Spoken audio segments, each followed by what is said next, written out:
ஒரு கல்யாண வீட்டிலே அற்புதம் செய்தாரே இயேசு, அற்புதம் செய்தாரே.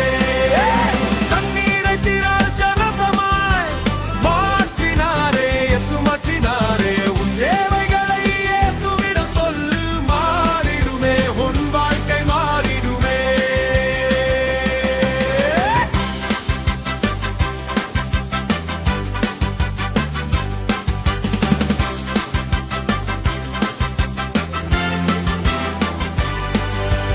கானா என்ற ஊரிலே ஒரு கல்யாண